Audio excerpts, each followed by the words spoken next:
Hello and welcome back to our series. We're grateful you're here. Hope you're enjoying the spring.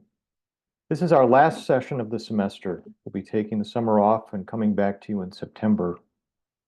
As you know, we are always expanding our educational offerings, including our growing collection of programming led by Drs. Armin Smith and Jeannie Hoffman-Sensis, and program team members Pamela Getz, Samantha Rockler, and Stephanie Cooper-Greenberg, specifically tailored around the experiences of women with bladder cancer.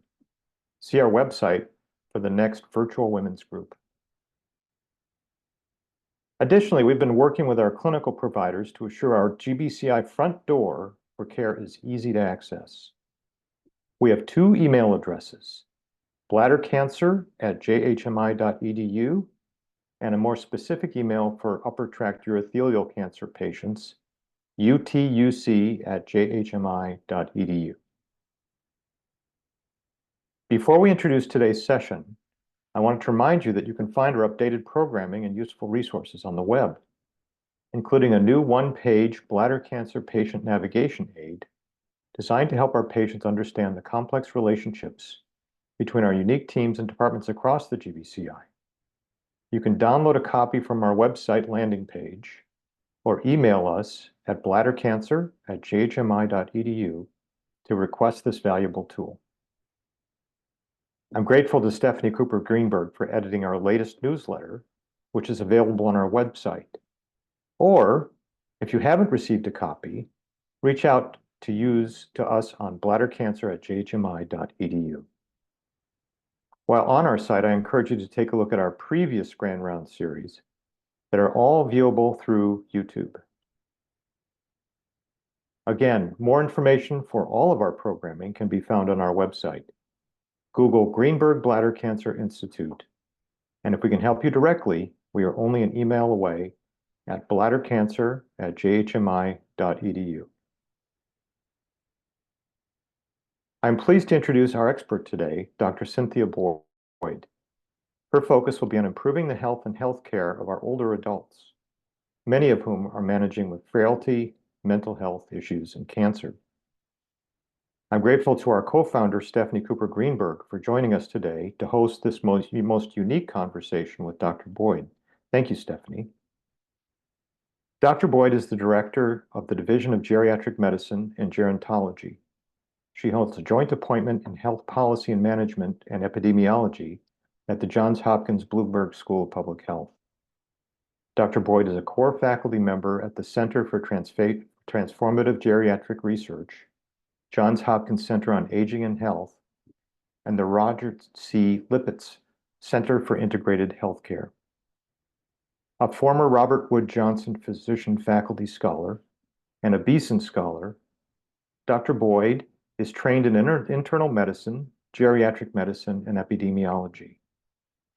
Her main interests include improving the health and well-being of older adults with multiple chronic conditions, as well as their loved ones. She earned her MD from Duke University School of Medicine and her master's in public health from the University of North Carolina at Chapel Hill. She completed a residency and fellowship at Johns Hopkins and did a fellowship in geriatric medicine and gerontology. Dr. Boyd has been recognized with several honors, including the American Geriatric Society's Outstanding Scientific Achievement for Clinical Investigation Award, election to the American Society for Clinical Investigation, and fellowship in the American College of Physicians and the American Geriatric Society. Her research has been funded by NIH, HRQ, PCORI, and other foundations. I'm glad to have both of them with us today, and I'll turn it over to them.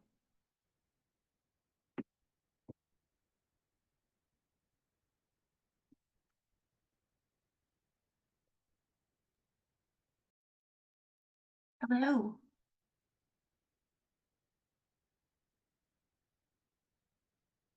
So I'm going to thank you so much for that really kind introduction, and I'm going to get started sharing my screen.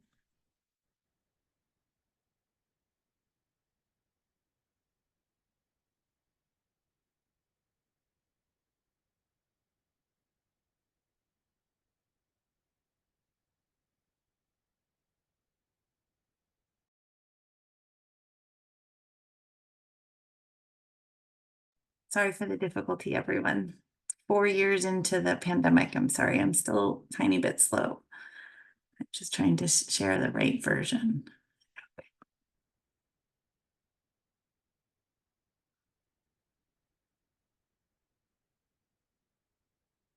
All right. Well, thank you so much. I'm really glad to get started with all of you, and I appreciate the kind invitation to present to you all today. I'm going to be talking about improving health and healthcare for older adults with multiple coexisting conditions. Thinking about this in light of aging, which is, of course, a natural process that we all will go through if we're lucky to get to live long enough. Frailty, mental health, and of course, in the context of cancer. So I am a geriatrician, and I do both primary care and consultative care in Baltimore at the Beecham Center on the Johns Hopkins Bayview campus. And so my talk is really going to be about all the things that I think might sort of coexist around before, during, and after having cancer. And I hope that it's of interest to you. And I'm looking forward to Stephanie and your questions. I write a chapter for Up to Date on Multiple Chronic Conditions. So the first thing I want to do is just to give a big shout out to my colleagues. The slides that I'm about to share really draw on the work and expertise of a number of the geriatricians in our division. You can see some of them here whose work and slides and wisdom I'll be sharing with you. So my interest in this topic really goes back to my earliest experiences being a physician. In 2000, I started my geriatric fellowship after doing internal medicine residency at Johns Hopkins. And I was seeing some patients that had multiple chronic conditions, and I was trying to apply what we're taught so well in medical school and residency, which is what's the best care for each individual condition. But I found that when people were experiencing, 4 or 5, sometimes 7 or 8 different things, that model of sort of treating patients like a disease at a time and adding it up didn't seem to work very well. And we wrote a couple of papers about this early on, which I'll share with you. But in 2009, it was really a great honor that one of my patients actually got featured in a story in the New York Times about this topic, which has really, I think, changed the way many of us in healthcare think about the way we learn, the way we care for people, is that treating an illness is one thing, but how do we think about a person or a patient who has many in a way that feels holistic? So what you can see here is the treatment regimen that would arise if we took the clinical practice guidelines, which is kind of like the best available evidence, and applied them to a person with 5 chronic conditions. In this case, it's a 79-year-old woman with COPD or chronic obstructive pulmonary disease or emphysema, osteoarthritis, that's the wear and tear kind of arthritis you may have heard of, osteoporosis, that's the thinning of bones, high blood pressure, and diabetes. And we tried to make this, you're probably not going to believe me, but we actually tried to make this regimen as simple as possible. We tried to avoid conflicting things. We tried to avoid making it be in a complicated pattern. But you can see that this person would end up on 12 different medicines and 19 different doses per day. But that not only medications, there's a lot of other things that this person would be asked to do, which we often refer to as self-management. But another way to think about it, right, is it's the role that the patient is playing in taking care of their own illness. And they're spending much more time managing their conditions outside of our office than when they're in. And so but you can see that there's a fair amount, and it's a lot to be thinking about doing. And then on the final column, you can see the minimum that the guidelines recommend in terms of healthcare utilization. But we know that most people who have 5 chronic conditions are doing much more than this in terms of the number of doctors they're seeing, the number of other types of specialists. And this to me was really illustrated by some things that one of my very earliest patients said, which is like, I feel like I'm spending my life at the doctor as opposed to getting to do all of the things that they wanted to do. And I think just relevant for this is that even with Medicare Part D, this type of drug regimen is often very expensive for patients in terms of the out-of-pocket costs for people. So this is another way of thinking about that complexity. This was actually created by a woman named Kristen Lind, who had a son that has a rare genetic illness. And she created this map to show that everything that she was trying to manage in supporting him. And as you can see, it's pretty complicated. And while for older adults, we probably don't have school there, but we might. Yeah, there are still an awful lot of things that we might be managing. But the thing that I took away when I heard her talk about it is she talked about how when she showed this map to her son's neurologist, that he said, oh, maybe I could see you every 4 months instead of every 2 months. But I think that many of us don't have any idea how much everyone else is asking patients to do things. And I don't think we do a great job of prioritizing, like, what are the most important things. We also don't do a great job of like trying to really make it easy and efficient, right? Like, it would be nice to be able to see your physicians on the same day, for example, but that can be complicated. This is another just sort of illustration of this concept that I think is an important one for patients and their families to recognize, because I actually think there's things we can do about it if our attention is drawn to it. And then this is just another illustration, which I think shows that point, right? That this is from another patient who created it. She has Parkinson's disease, and she talks about how much she spends on self-care versus how much time she's actually with the doctor, like really showing like just how much what we see is a tiny snapshot of what patients are experiencing. So this concept is sometimes referred to as treatment burden, which I don't know if it's the greatest term, but it's really this idea of how much we're asking people to do. And as people have more conditions, and in this paper, it's used, the term multimorbidity is used. This is from a paper from authors in Europe, and that tends to be the term that's used there. But as conditions get more severe, more complex, there's more likely to be interactions, not only between the way we treat conditions, but between the conditions themselves. And so, as both the number of physicians, the number of appointments and admissions, the amount of medications, as those go up, as well as the conditions go up, it becomes even more and more important that we figure out how to get the patient back at the center. So this is a concept called age-friendly care, which I really like. I hope you do as well. Really, one of the central things is to think about how can we help manage when there's that complexity in a way that really keeps the things that matter to patients and their families at the center. So what are the 4 M's that are the anchors? So one of them is really knowing what matters most to the patient. What do they enjoy about their day? What activities do they want to be able to keep doing? Is there an event that they want to get better for that's in the future? A granddaughter's graduation. To make sure that we're being really careful about medicines, which I'll talk a little bit about.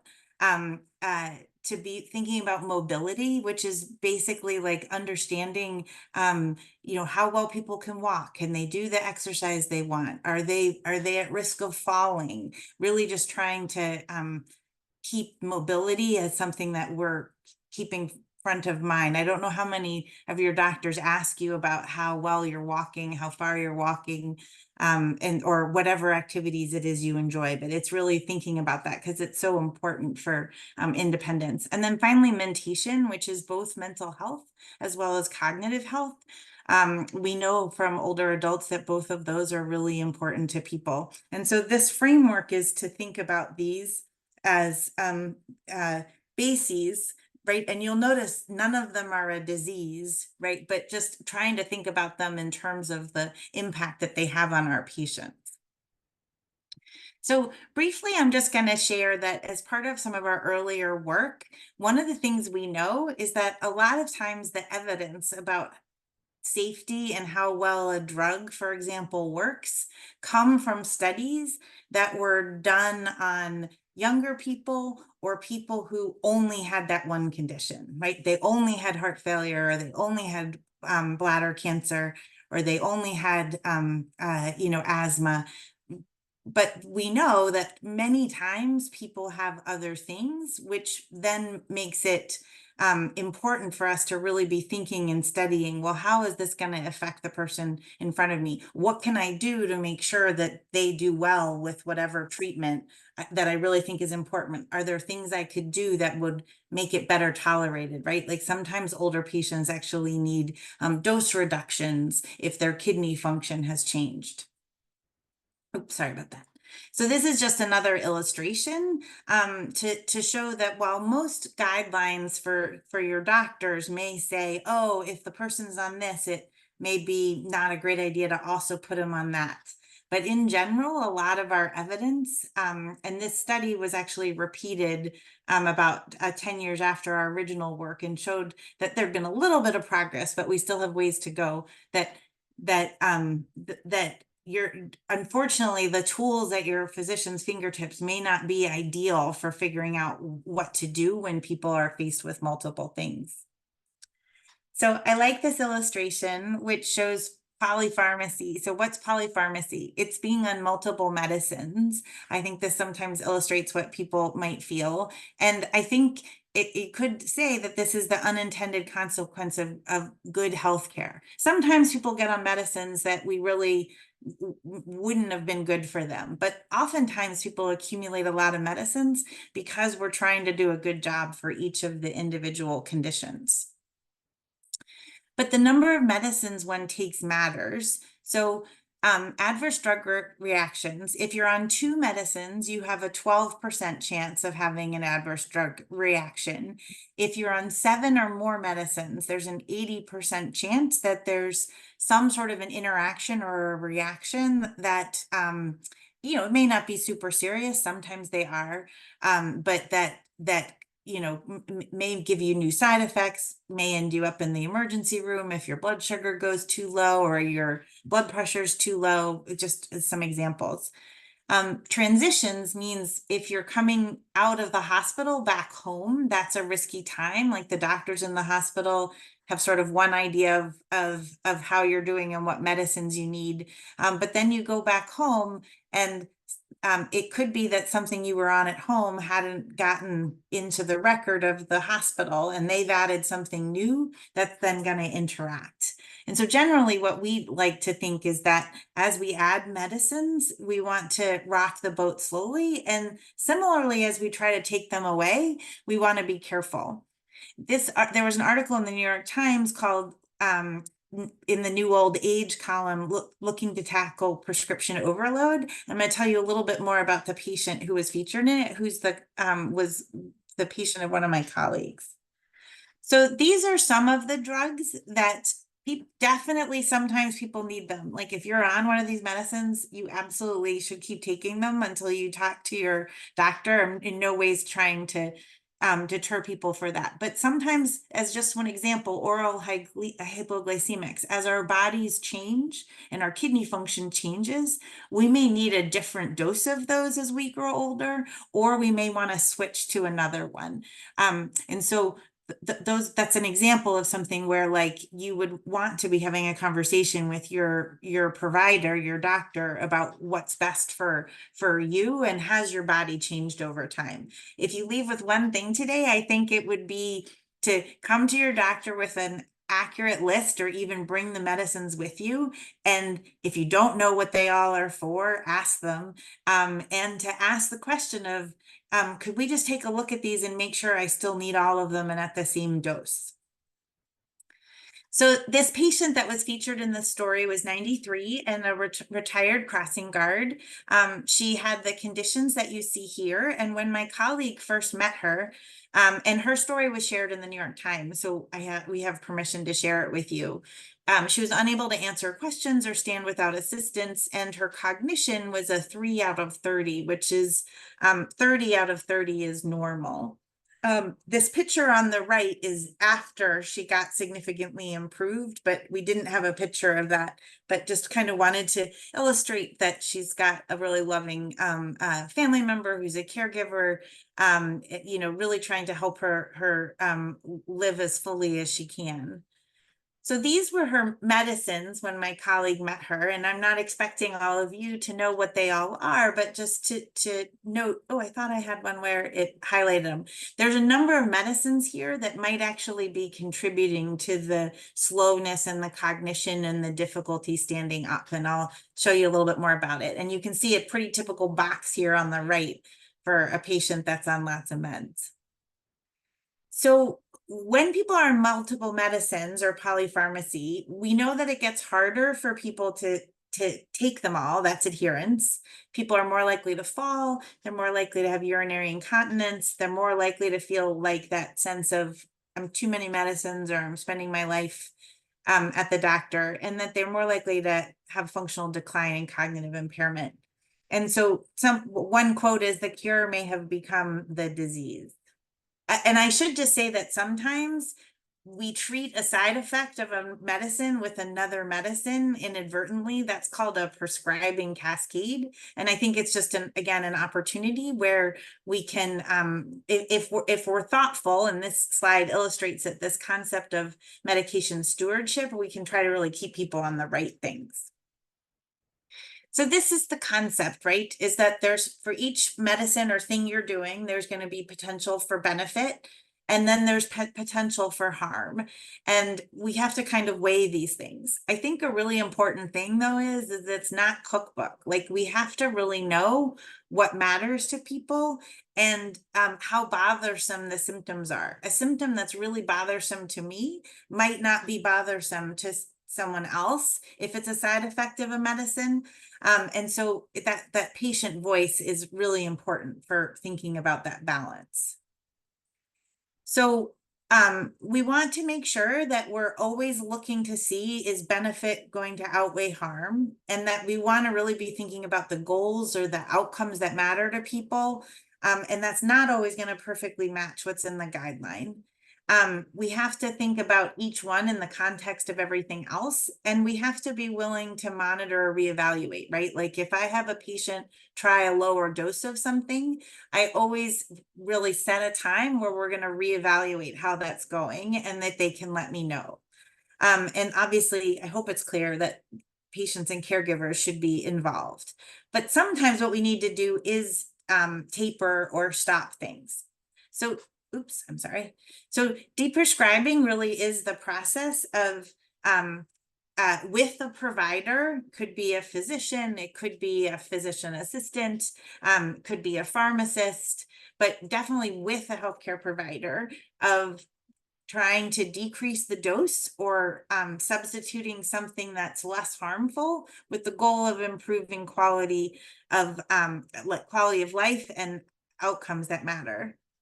So what are potentially inappropriate medicines, which are the things that we might think, ooh, do I really want you to still be taking this? Well, it might be something that's risky, but it might be something that's not risky, but that it's just not really helping you. But if it's not helping, and it's adding to the burden, right? Or it's making your loved one, if your loved one has to take 5 pills a day and 4 of them are unnecessary, right?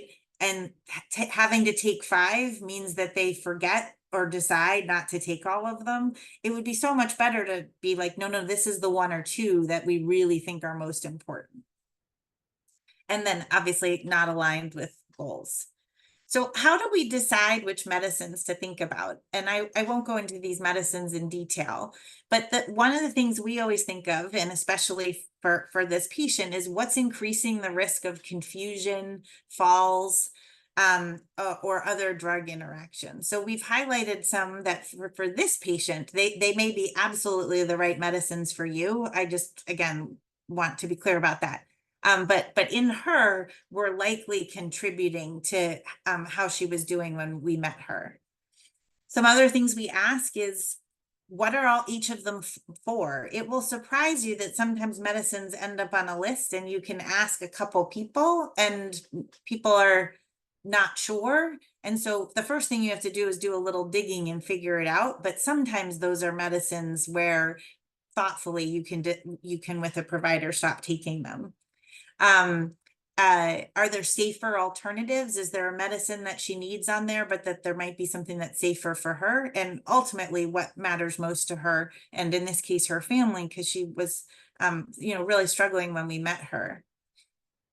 So some of the ways we do this is we ask people, if we focus on one problem when there's several, we may make that problem better, but we may make other problems worse. And so what do you want to focus on? Like, and what symptoms or challenges?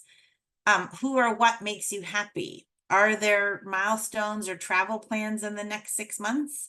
And then as a way of sort of framing it, right, for trying to prioritize, we could say there are several things we could do, but knowing what matters most, we would suggest you do whatever the thing is. When we're trying to stop medicines as part of this process, I think I've said this before, we want to be making sure we're not doing harm with medicines. We want to emphasize that we're going to support patients in the transition and have a plan where in many cases, right, the dose might be slowly reduced over time. So several medicines were deprescribed for this patient. And I just love this quote from the article. Ms. Harrison, now 95, still needs considerable assistance, but at her 94th birthday celebration in a downtown restaurant with 20 family members, including great-grandchildren, she was the life of the party. And her mini mental had really improved remarkably. And I just love this picture of her and her daughter clearly getting to enjoy each other's company again. So now I'm going to shift gears and talk about a few other things that I think are relevant as we think about all of these things and how they affect people. So one of the things is that about 1/4 of adults over the age of 50 report no leisure time physical activity at all. By 75, it's 35%. And when people have these specific chronic conditions like lung disease, diabetes, or heart disease, the numbers creep up a little higher. But we know that being inactive is one of the strongest predictors of inability to live independently in the future. So one of the main things I try to do is to figure out what kind of activity can people do now? What do they like to do? So it should be something fun. And is there something I could do that might help make that easier? And oftentimes that involves physical or occupational therapy. Not many of us could start out doing what this woman on this slide is doing, right? And that may not even be the goal, but that we can definitely help people get more active and mobile over time with thinking about medicines, figuring out what pain from, so on and so forth. So there's really great evidence that exercise is good for many areas. Weight-bearing exercise is good for bones. Tai Chi reduces the risk of falls. Aerobic exercises reduces the decline in lung and heart function. Many exercises actually end up reducing pain. This is where we really want the physical therapist to be helping us because they can figure out which exercises are going to help you over time have less pain. Resistance exercise can help stave off frailty. And actually we can reduce the risk of dementia with exercise, especially running, and it looks like it cut off. It's supposed to say and walking. So how much exercise? So the take home here is even a few minutes benefits you. This is some illustrations of what might be ideal, but just to note, that I often have people start in what feels like feasible increments, right? If they're not getting exercise, but they walk every day to get the mailbox and back, I will say, why don't you try to do that 3 times, right? Like that's not as much as this, but it's more than they've been doing. So hopefully that makes sense. Now I'm going to shift a little bit and just talk about the brain and cognitive health, and then we'll talk a little bit about social connections and mental health. So some things about the brain. So the brain ages just like other parts of the body, but cognitive aging is not a disease. Cognitive aging is different for every individual, and some people get very little of it, while others get changes that may make other things more challenging. Some cognitive functions actually improve with age, though. Wisdom and knowledge increase, and older adults are actually happier and more satisfied than their younger counterparts. And there are things that we can do to protect our cognitive health, excuse me. So this slide here shows that about 40% of dementia in the world are affected by modifiable risk factors. So you may look at some of these things and not think that they're all modifiable, for you as an individual, but really many of them are. We can do a good job treating hypertension and diabetes. We can treat depression. We should absolutely be helping people stop smoking and getting more active as examples. I'll just make one little note about hearing loss. There's actually a great amount of data to suggest that actually if we treat hearing loss, and this is why it's so great that hearing aids are getting less expensive, that it actually improves cognition, that being able to hear what's in the world, interact and respond to it actually seems to have a protective effect over the long term on cognitive function. So the 3 steps from the National Academy of Medicine are be physical active, reduce cardiovascular risk factors, and manage medications and health conditions that could affect cognition. But some other things that there's increasing data to suggest is that being socially and intellectually active and continually seeking opportunities to learn actually is beneficial for your brain. So all of you are here today, and so you're already doing this. Get adequate sleep and seek professional treatment for sleep disorders. I'll just make the little caveat that many sleep medicines actually can affect falls and cognition. And so I'm not advocating they call it pharmacologic sleep. For some people it's what's needed, but it's one of those things where we really have to think about the pros and cons, and that we want to avoid acute times where people get confused. So I wanted to briefly also talk about social isolation and loneliness. So social isolation is the objective lack of or limited social contact with others. Loneliness is the perception of social isolation or the subjective feeling of being lonely. I was very honored to get to participate on this panel from the National Academies, and my colleague, Dr. Thomas Cujo, has actually done a lot of research, both that ended up being used in this report and has continued to advance this field. But really the take homes is that we want to figure out ways to get people connected.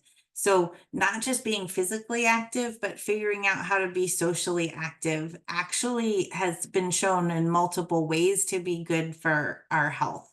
So that could be calling a friend on the phone, really trying to have a good conversation. It could be continuing to participate in activities that matter to you at a senior center, a book club.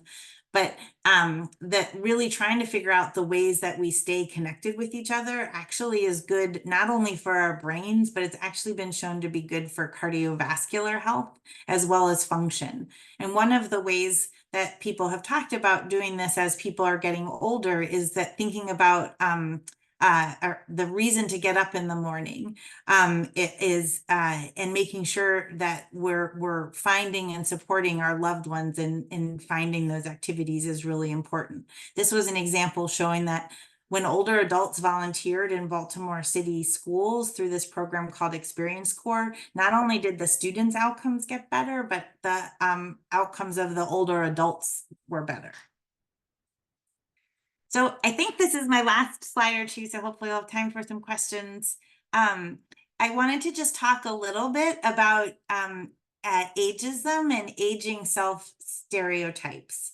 So, I mean, many of us have seen birthday cards that maybe take a dig at growing older, and you know they may well make us all chuckle, but there's actually really good data. But I mean, certainly some people that they don't have that reaction to them.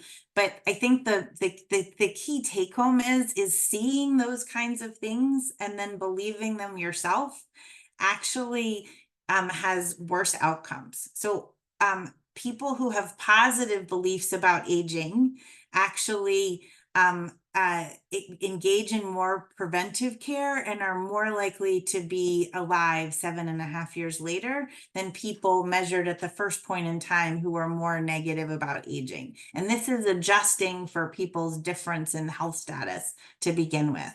So it's pretty amazing just to realize that like what our beliefs are and the messages society is giving us actually have health effects, and we should all be trying to counteract that. Oops, I'm sorry. So this is something which is that age beliefs actually can be changed and the impact is dramatic and lasts. So this study took over 100 people over the age of 60. On average, they were about 80. And they showed basically positive messages and activation and subliminal words to one group and nothing to the other. And then measured both their beliefs about aging and how well they could do physical function or mobility. And basically this very brief intervention actually improved not only their beliefs, but how well they were functioning, which I just think is really so striking.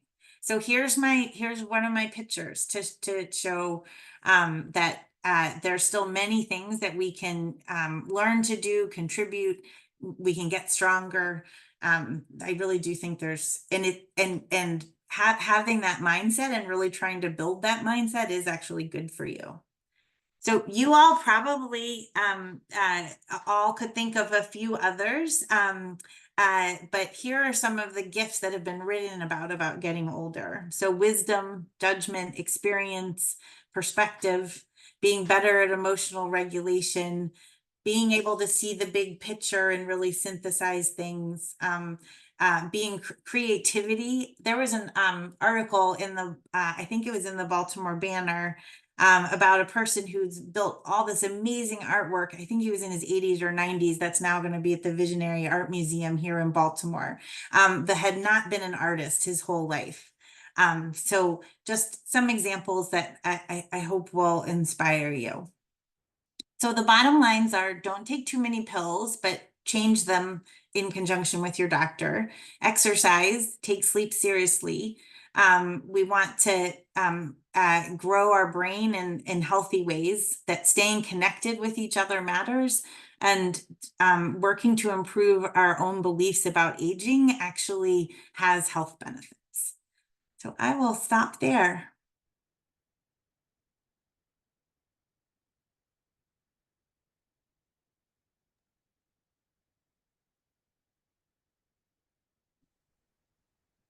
Thank you so much.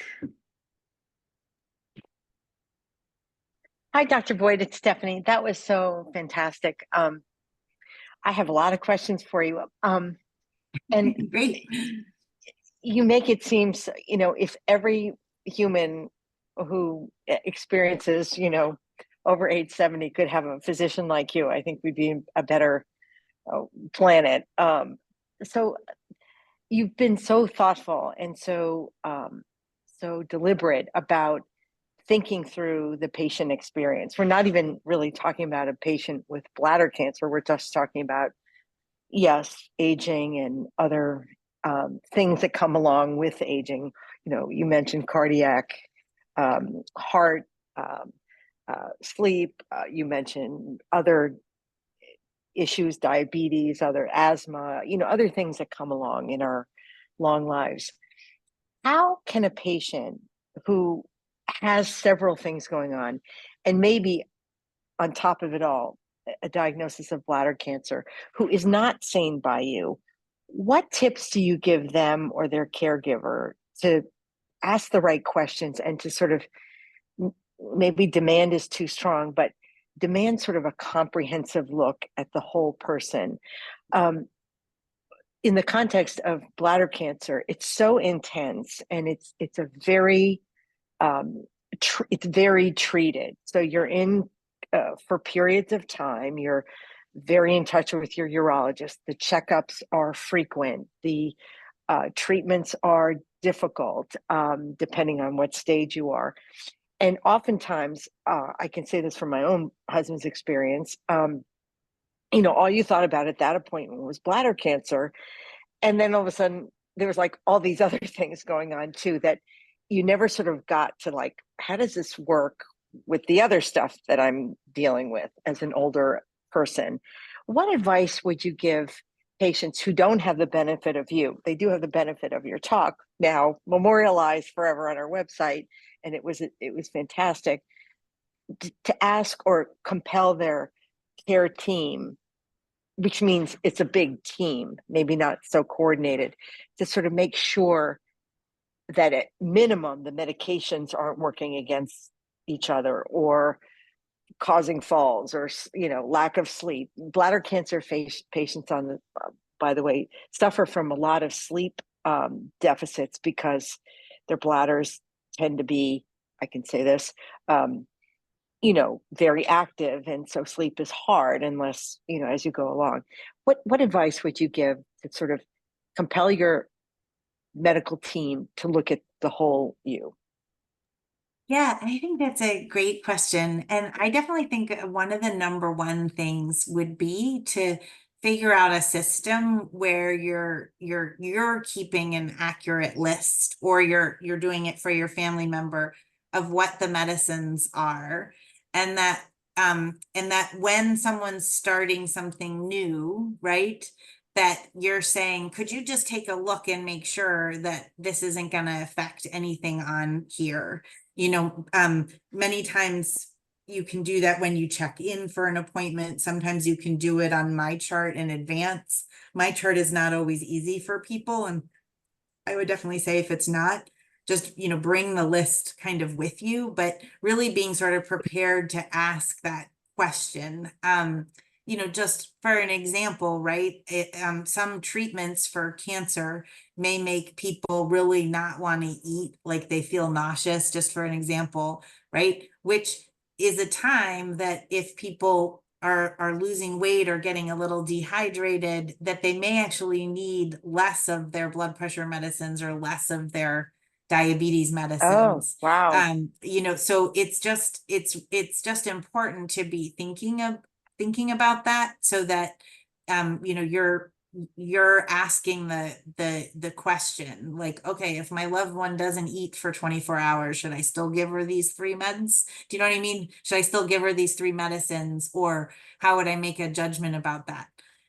So I think that sort of accurate medicine list and being willing to ask the question is, I would say that is number one. I mean, I think a second thing is really important, and is just really understanding, when we all get those informed consent things, right? Like there are a lot of words, there's a lot of things there, right? And they give them to you at very awful times before something very stressful is coming along, and we never read them, honestly. Right. It's Yeah. terrible. Yeah. So I think we all do need to know what are those rare reactions that you might get. But like, I would also ask, like, what do you typically see? Like, what typically happens? Like if and what typically happens in terms of a side effect I've got to get through, and what typically happens in terms of the outcome improvement, right? Of the improvement in the bladder cancer or whatever it is, um, with the treatment, right? So that you have that sort of front of mind as you're weighing decisions.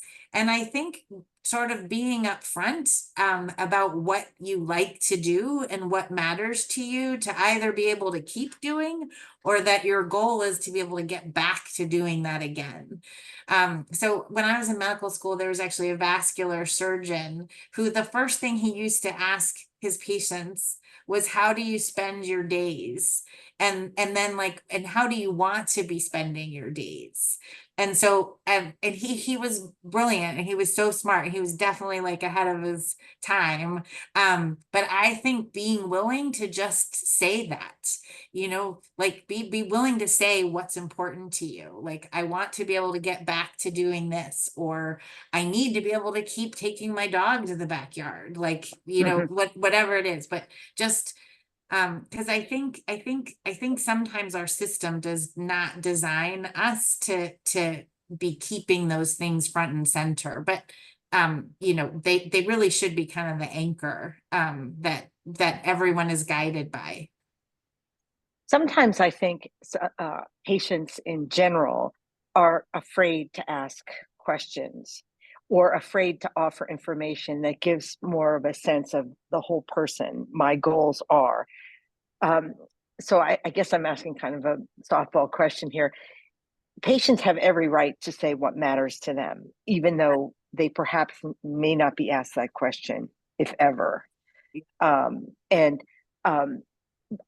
again, we have, for bladder cancer patients who are all over the country, and the numbers are sadly rising. I just saw that, and go through a lot.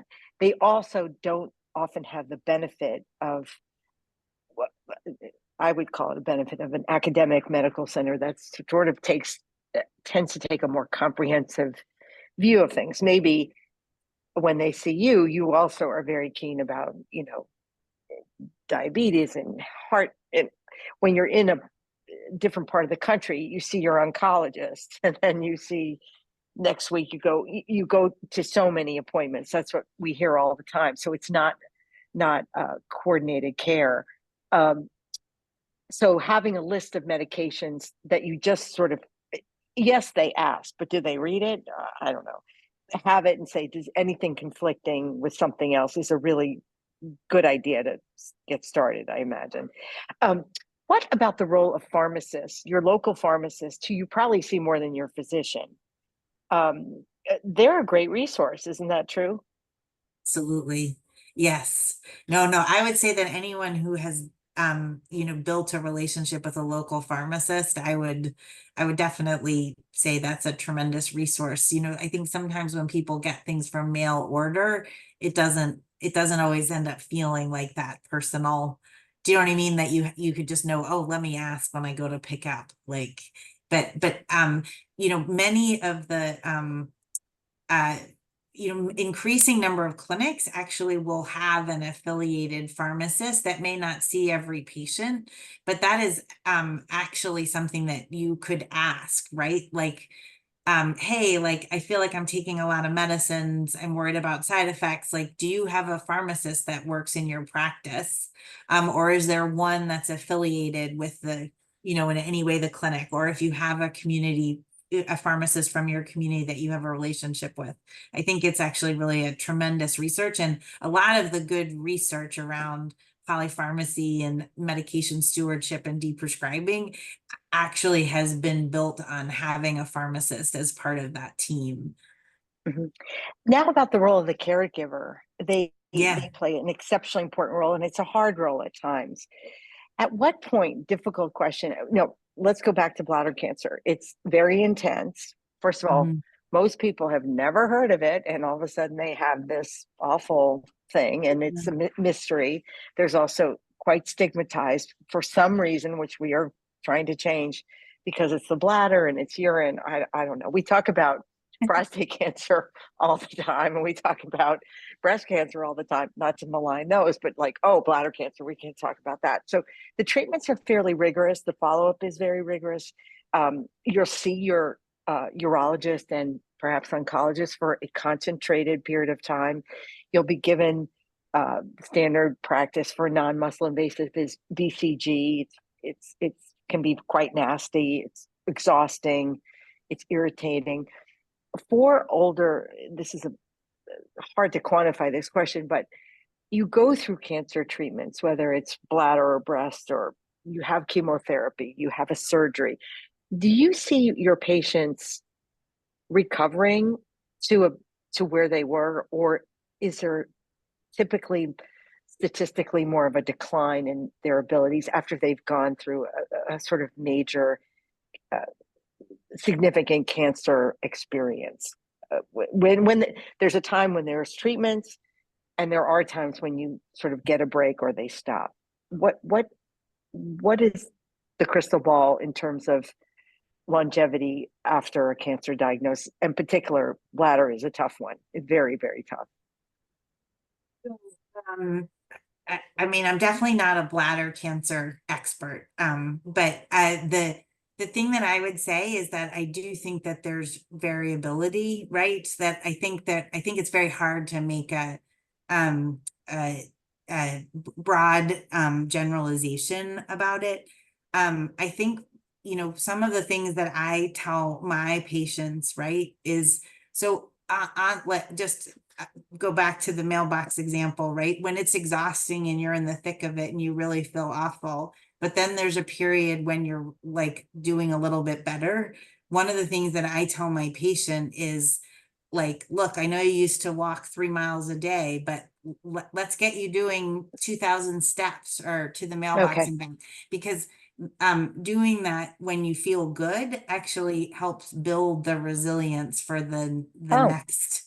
Do you know what I mean? The next time, you know, so that message of really like, you know, any activity that people can do and not feel awful while they're doing it, like it is actually good at making you sort of stronger for the future. You know, I do think that people, there's definitely patients who do well, right? And the body really is quite resilient. I think a key thing is that you go slow, but we have to be sort of taking the steps to kind of get there. Like it doesn't just come back by itself. You've got to be you know, trying to do it kind of step by step to really recover. Now I'm talking about like when, you know, the treatment is kind of over. I definitely would say that you know, I think when we're thinking about having a world that's more inclusive, more accepting, right? Like that would mean like we all have to go to the bathroom. Like we all should just feel like, you know what, like if I need something, then I'm going to ask for it, and like not let things keep us from going out and participating in the world. They talk about like not only age-friendly hospitals, but we should be like a age-friendly community, right? Like so people who've gone through any kind of difficult treatment, right? That our default is try to figure out how do we make it easy and accommodating and accepting. But really just trying to get back out there in the world in whatever ways that matter, right? And so for some people, that's going to look very different than others. And sometimes we have to find an activity that sort of temporarily substitutes. But right, those things like maintaining social connection, you know, figuring out how to do that while you're going through treatment, you know, is important, because when people just sort of lose all connection with like because they're going through something so difficult, like when able, we want to figure out what to substitute. You know, is it phone calls? Is it a Zoom call? Is it letting somebody stop by? You know, don't say no when people offer to do something. Like it might actually be good for you to say yes and to have a friendly face at your door. But so I think that would be the other piece of the advice for me. And I think that that's good, not only for the patient, just to bring it back a little bit to what you started with, but it's also good for the caregiver. So, Right. you know, right, I would think about these things a little bit going hand in hand, that we want the health of both people to be able to come out on the other side of things. What is the role that you recommend of nutrition? So bladder cancer patients, you know, oftentimes end up with urinary diversions, which Mhm. it's my understanding sometimes there's not as much absorption of Mhm. critical vitamins and minerals. Anemia is um, present, or calcium. We're actually going to have a presentation on bone health in the fall, Oh, um, good. because you know the longitudinal studies, there aren't many on people who've had diversion, say 20 years ago, which is amazing. You know, they're doing great. 20 years Yeah, ago that's, they had yeah. bladder cancer, like yay. But it's sort of unknown what, you know, as it goes on. Anecdotally, we chose a topic because we have a dear friend who all of a sudden had like terrible anemia out of nowhere. She had no idea why.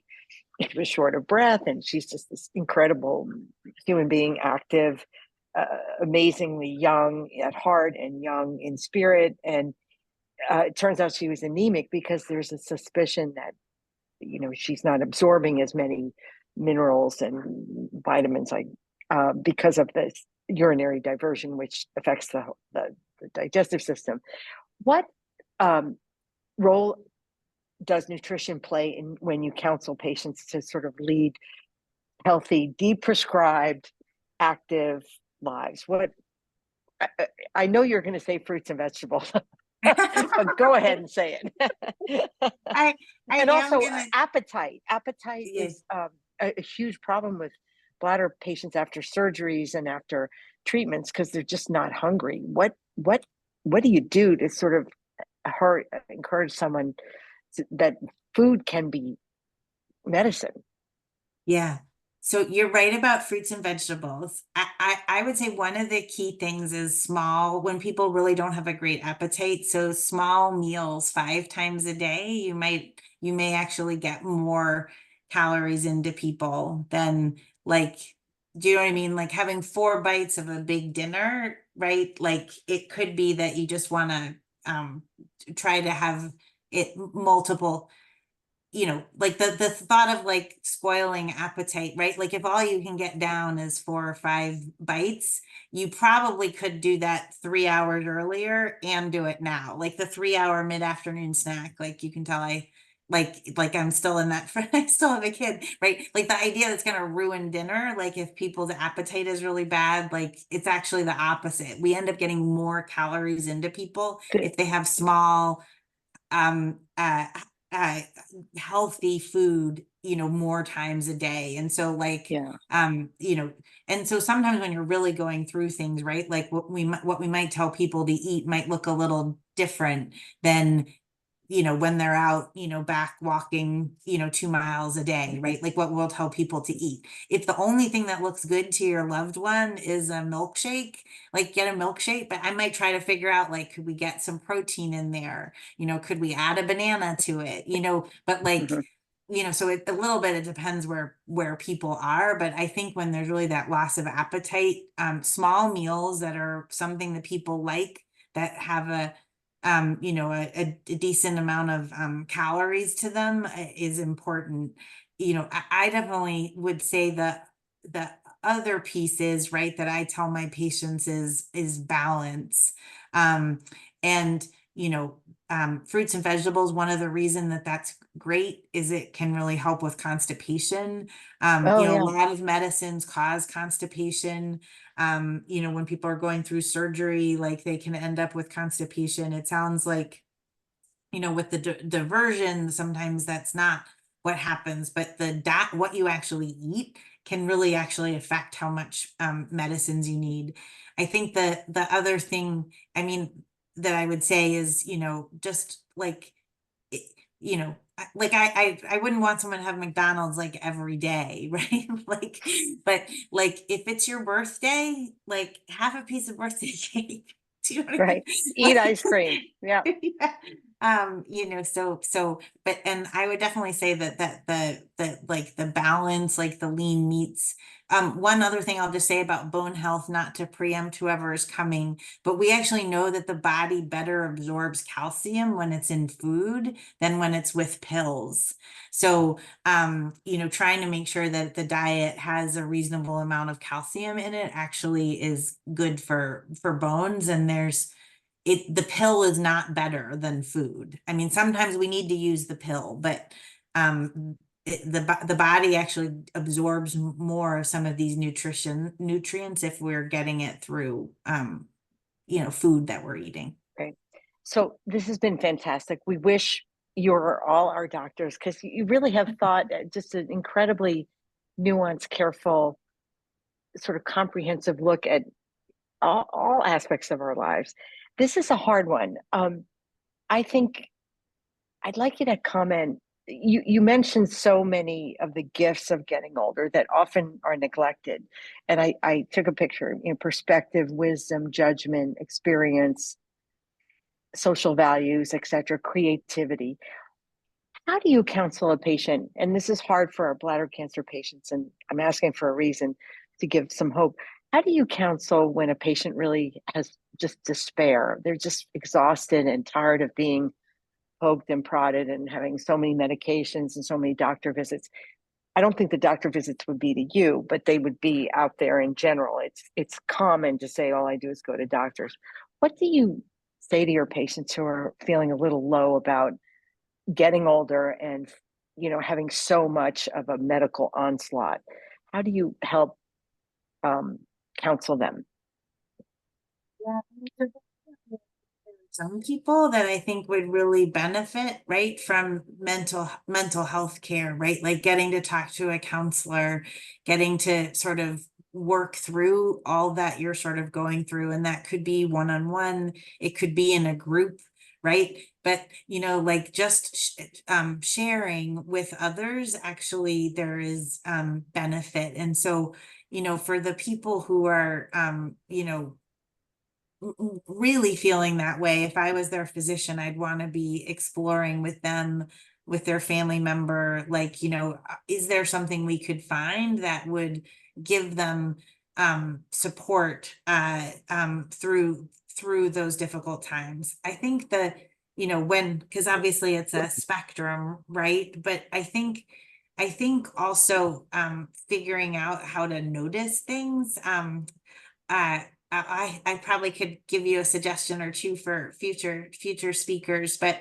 some of my colleagues have really like done a lot of reading about kind of how do we find joy in smaller moments, you know, and like how do we really sort of recognize them and appreciate them, and how does figuring out how to do that actually help?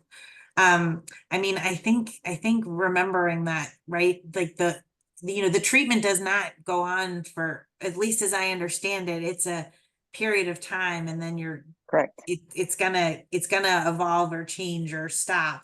And so trying to hold on to that's coming, and sort of really figuring out how to, you know, find things in the moment that are helpful.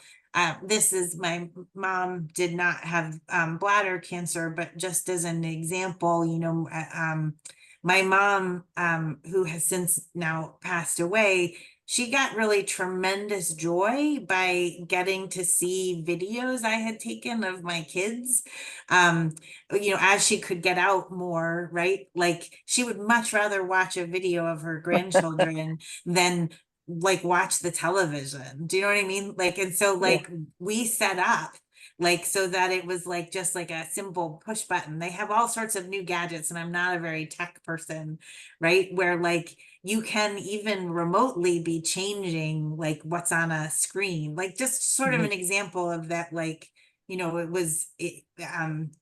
when she was not, when she was, there was a period of time where she was going through a lot and she couldn't get out and do all the things she wanted to do, but like really just finding those ways of trying to figure out that connection. You know, is it phone calls, is it visits? And so You know, my hope would be that people who are feeling that way will also feel, you know, empowered to seek out help, ask for a visit or a phone call, or, you know, and just be willing to sort of say, like, what makes a difference versus what makes you feel worse. I think most people who want to help really want to know what actually would help, and it may feel like sometimes there's really not anything, but you know, if what someone wants is not food but just company, like being willing to say that, you know, like, you Yeah. don't have to bring me food, but I'd love you to just sit outside with me,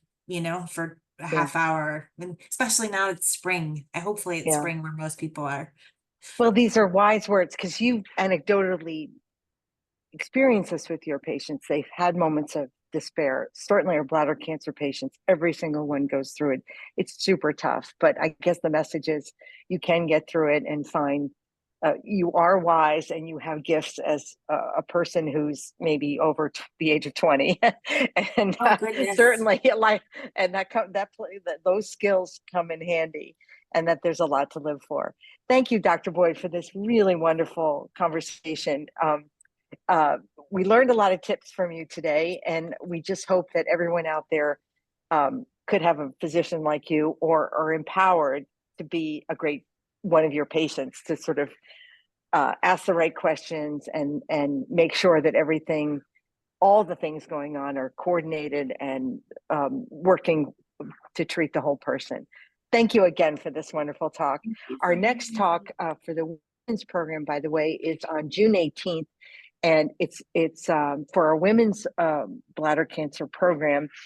And it's on June 18th about coping skills, but we have some psychologists and psychotherapists joining us for that. So we're always all about helping our patients feel their best selves. Thank you again for today. It was really wonderful. And David, sorry I didn't let you say one word. No worries. Thank I've you. learned a lot today, and I look forward to putting some of these things into practice. I think you've given us some great ideas. Thank Take you care. again. Love you. Thanks See you everyone soon. for tuning in. Bye-bye.